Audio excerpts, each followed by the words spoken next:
Allez, on est reparti Hélène pour ce match numéro 2 avec Karen Marcano qui attaque. Cette première frame pour son équipe. Et l'équipe World a changé d'ordre parce que c'était Russ Soviat, le joueur américain, qui avait commencé. Maintenant c'est Karen et Strike pour commencer. Et c'est parti sur des bonnes bases également ce match. Là c'est Amandine Jacques qui regarde bien loin sa ligne de jeu et qui répond par un strike. Tout le monde a l'air bien motivé. C'est parti, 2 strikes de part et d'autre. Et Russ Soviat, le joueur américain qui a été 4 fois champion universitaire en Arizona, je vous le rappelle. Oh aïe aïe, un gros split là. Il laisse un gros split sur cette frame numéro 2. Et ça fait pas les affaires de son équipe. Je pense que Jonathan Lefebvre va en profiter. Toutes les occasions sont bonnes à prendre.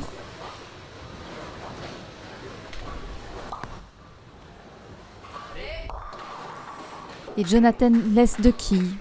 Il nous laisse le baby split. Pas si facile à faire que ça, donc on va voir.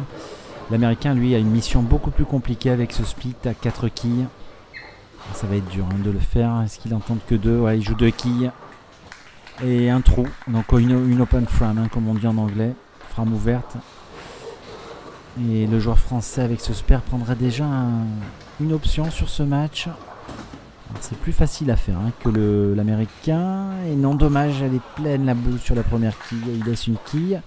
28 à 26, donc rien n'est fait dans ce match, Hélène.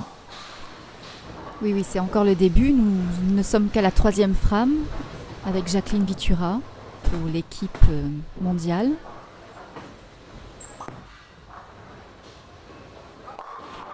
Strike. Beaucoup de strike avec cette Autrichienne.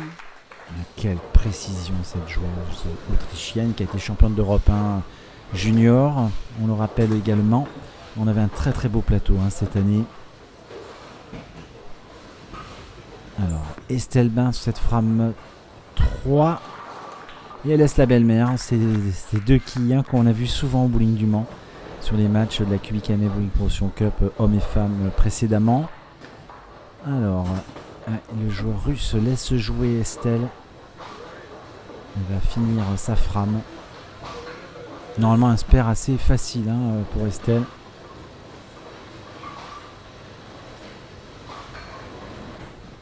Elle rentre dans sa routine de concentration. Elle approche en 5 pas. Ouh, quelle erreur, Hélène! Ah ouais, une grosse erreur de la française. Là, je suis surpris de l'avoir raté comme ça. Et donc, elle laisse une opportunité au Team World de passer devant. Oui, là, c'est étonnant comme erreur. On n'a pas l'habitude. Très bon geste. Ah, c'est un split qui va pas être évident à fermer, celui-là. Il y a beaucoup de splits pour le moment de part et d'autre, surtout pour l'équipe World. Ils ont fait quand même une sacrée série de strikes tout à l'heure, mais ils font aussi beaucoup de splits. Alors, Julien Keller, cette frame 4, pour en profiter tout de suite avec un strike. Très bon style aussi ce joueur, ce jeune joueur français. Strike magnifique. Il est stable aussi, il n'y a rien qui bouge quand il joue, comme on dit.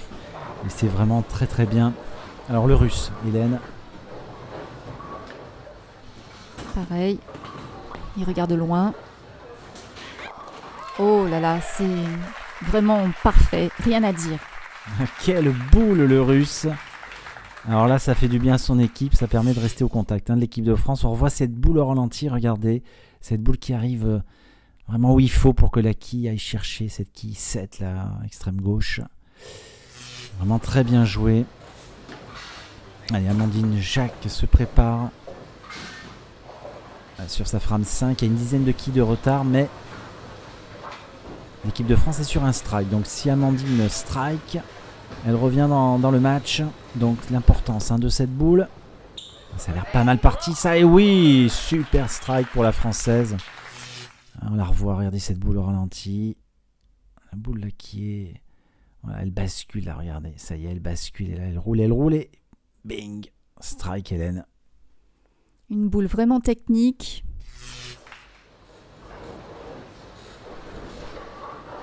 Pas beaucoup de gâchis dans cette partie. Allez, sur la frame 5, Karen Marcano. Ah là, la boule arrive à gauche, c'est dommage. Elle laisse 2 quilles. Elle s'en veut la vénézuélienne. Car elle savait qu'il lui fallait un strike pour rester au contact de l'équipe de France. Elle se prépare pour le spare. Normalement un spare facile pour cette joueuse. Mais rien n'est simple quand on est en équipe de 4.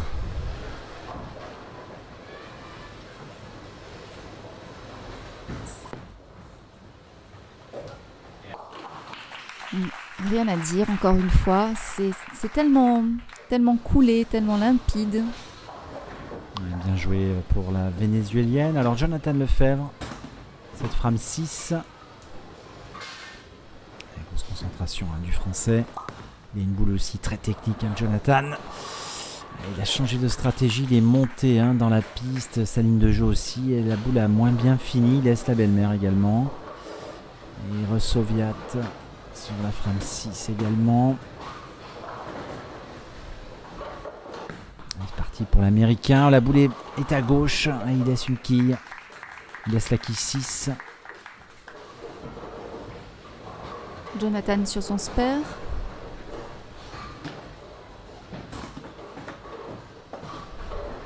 Le corps en avant. Ouais. Un spare de plus dans la poche de l'équipe de France. Ouais, c'est important les spares, Hélène, on le dit souvent, mais c'est comme ça que vous pouvez gagner les matchs. Allez, Russ l'américain. Il devrait faire de même, je pense.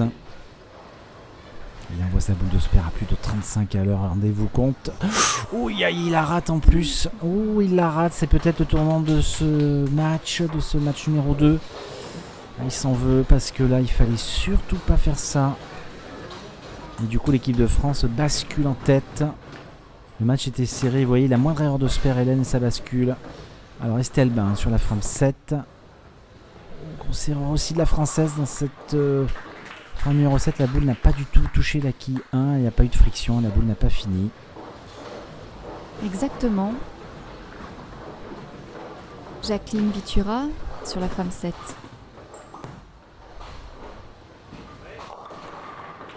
Sa boule est bien arrivée, mais il reste une quille sur le pin deck. Il manque un petit peu d'effet, de friction en fin de piste. Allez, la Française Estelle Bain qui a pas joué dans la bonne ligne de jeu. Cette première boule va-t-elle faire une correction? Oui, parfait. Bien joué le spare. Important. Elle garde tout le temps ces dizaines de quilles d'avance. Et je pense que la joueuse autrichienne, il ne faut pas lui faire de cadeau car c'est une excellente joueuse de spare. Je n'ai pas vu encore tailler, comme on dit, un spare et ça sera encore bon cette fois-ci. 100-212, il y a toujours une dizaine de quilles d'avance pour l'équipe de France. Avec Julien Keller qui se prépare. Sur la frame 8. Ça serait bien qu'il nous fasse un strike, Hélène. On ne connaît pas beaucoup ce joueur, mais il en a l'air tout à fait capable. Ah, la boule arrive sur la gauche. Oh, joli coup. Il n'en reste plus qu'une de quille. Il s'en tire bien avec ce 9. Il avait peut-être pas bien joué dans la ligne de jeu, puisque la boule est arrivée vraiment à gauche. Vladimir Jverskov. Et lui, il arrive dans la poche de droite, décidément. Les deux joueurs ne sont pas au bon endroit et il fait 9 également. Ils ont un petit peu de mal à maîtriser la piste pour le moment. Deux équipes. Et bon, on le rappelle, il faut faire ses spares. Ça n'a pas l'air d'être très facile pour faire des strikes, mais il faut faire ses spares. Et bien joué Julien, super. Et c'est comme ça que l'équipe de France peut gagner ce deuxième match. Vladimir Zverchkov. Ah, c'est une erreur impardonnable. Il offre le match à l'équipe de France, là. Ah oui, alors là, je suis surpris. Il a fait une sacrée erreur, le joueur russe.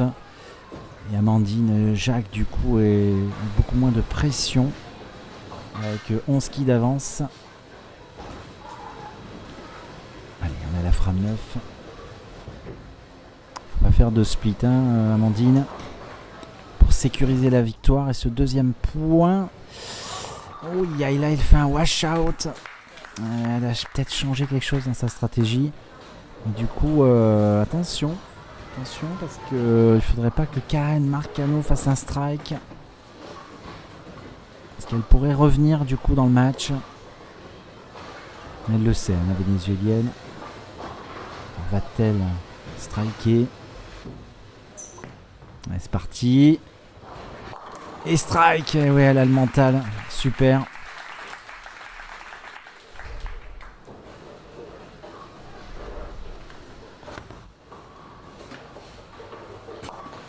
Amandine n'en touche que 2 malheureusement de quilles.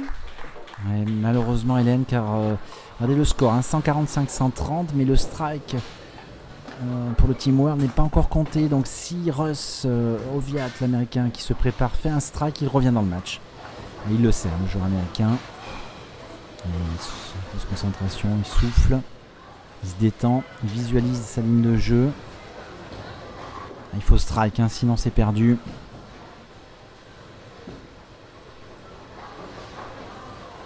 Il se prépare. Allez, c'est parti. Oh, malheureusement, il laisse le Big Four. Cet énorme split. Eh ouais, regardez la boule. Elle arrive pleine tête. Avec beaucoup d'effets. Et là, ça pardonne pas Hélène. Un énorme split. Et donc, l'équipe de France va gagner ce deuxième match. Faire 2.0. Et on a l'impression que ce qui pourrait être la qualité de Russ, la vitesse, là, redevient un défaut. Un petit peu, c'est vrai Hélène. C'est vrai. Très très bonne remarque. Alors le Français, un match gagné, va-t-il... Il assure, 9, bon voilà, ça va. C'est pas ce qu'il voulait faire, je pense. Il voulait mettre la boule dans la poche, mais bon. Il se laisse un spare très facile. Et pour le moment, l'équipe de France maîtrise son sujet. Il va faire 2 manches à 0 et avec la troisième manche qui arrive, il pourrait très bien faire 3-0. Alors Jonathan qui enchaîne tout de suite pour le spare.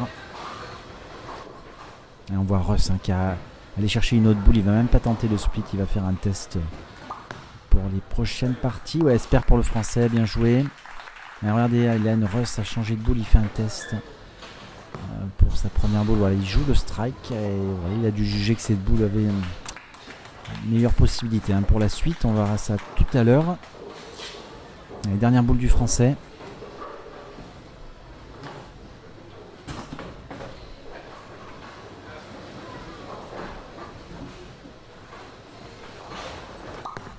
Allez, c'est parti. Elle est fine, ouais, split. Mais bon, ça n'a plus d'importance. 162, 142. Et donc 2 manches à 0 pour l'équipe de France. Et voici les stats. Donc une Open de plus pour le Team World. Et donc voilà, il n'y a pas photo. 142, 162 pour l'équipe de France.